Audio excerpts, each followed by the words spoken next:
रेखा के पिता दिल्ली में किसी तरह अपने और अपने परिवार का पेट पाल रहे थे, पर एक दिन अरे रमेश, तुम्हारी बेटी के तो समझो भाग्य ही खुल गए। वकील लड़के का रिश्ता आया है। अरे वाह, कब करना चाहते हैं शादी? वो लोग तो जल्द से जल्द ही करेंगे। बाकी शाम को मैंने रेखा को देखने के लिए बुला लिया है। तेरा घर छोटा है तो तुम लोग मेरे घर ही आ जाना। राकेश और उसकी बीवी सारी तैयारी के साथ रोहित और रेखा की शादी कर देते हैं। लेकिन अगले ही दिन देखो रेखा, शादी भले ही हो गई है, लेकिन तुम ये मत सोचना कि मैं किसी जोरू के गुलाम टाइप रहूंगा। रेखा को रोहित की बात अजीब लगती है। मैं ये तो सोच भी नहीं सकती और ना ही चाहती हूँ, लेकिन शादी के अगले ही दिन इस तरह की बात की उम्मीद भी नहीं थी। रोहित रेखा के मुंह से ये बात सुनकर गुस्सा हो जाता है। अरे, काफी जबान भी चला लेती हो। माँ ने सिखाया नहीं कि पति से कैसे बात करते हैं? रेखा अब चुप रहने में ही भलाई समझती है। रेखा, जल्दी से नाश्ता तैयार कर लो। आज पहला दिन है, सारे काम तुम्हें समझा दूंगी। ये नौकरानी है जो तुम्हें बता देगी कि कैसे कैसे क्या करना है। फिर इसकी कल से छुट्टी है। रेखा भी ससुराल में जी जान लगाकर काम करने लगती है। खाली समय मिलता तो पति के वकालत की किताब उठाकर पढ़ने लगती। ये क्या, जब देखो तब पढ़ती रहती है। अच्छा सुन, कल पिता के घर से 20,000 रुपये लेकर आना। मेरे छोटे बेटे की फीस भरनी है।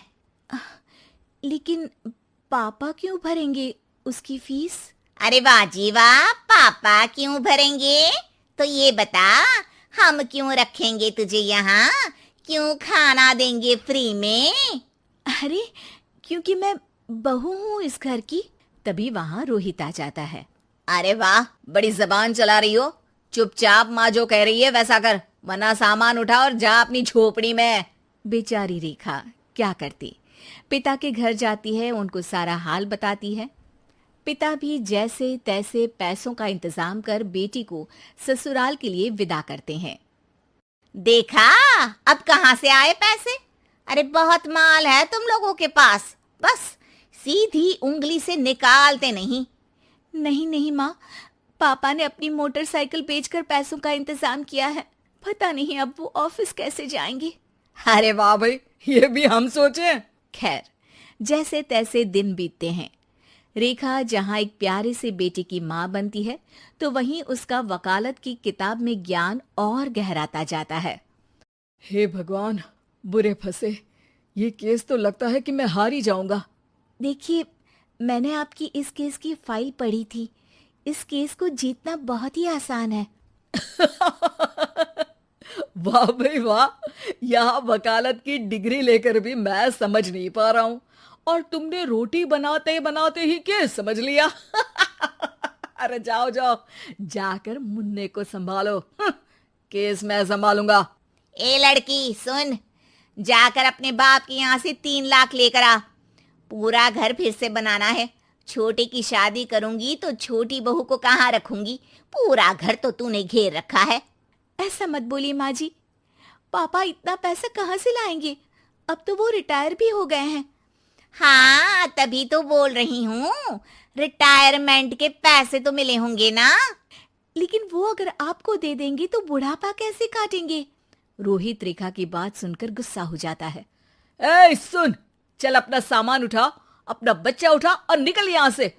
रेखा के लाख आग्रह के बाद भी रोहित और उसकी सास उसे घर में नहीं रखते। पापा, मैं तलाक चाहती हूँ। बेटा, मेरे पास वकील के पैसे नहीं है। पापा, आप मुझे वकालत करवा दीजिए, अपना केस मैं खुद लड़ूंगी। इस बार रेखा के पिता भी उसे ससुराल ना भेजकर रिटायरमेंट के पैसों से वकालत करवाते हैं। और फिर एक दिन कोर्ट के बाहर, रोहित, आज तुम अपना ही केस हार गए, वो भी उस लड़की से जिसकी तुमने कभी कदर ही नहीं की।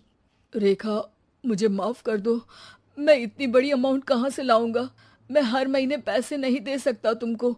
पैसे वहीं से लाना जहाँ से तुम मेरे पापा को लाने के लिए मजबूर करते थे। एक पिता अपनी बेटी की शादी उसकी खुशहाली के लिए करता है, ना कि सारी जिंदगी कर्जदार बनने के लिए। अरे, मेरे ही बेटे की किताब पढ़ पढ़ कर ज्ञान बांट रही हो। वकालत की किताब तो ससुराल में ही पड़ी थी ना। बिल्कुल, यहाँ मेरी गलती रही। जिस पैसे से मैंने इसकी शादी की थी, मुझे वो पैसे पहले इसकी पढ़ाई में लगाना चाहिए था। और आज रेखा एक जानी मानी वकील के रूप में काम कर रही है।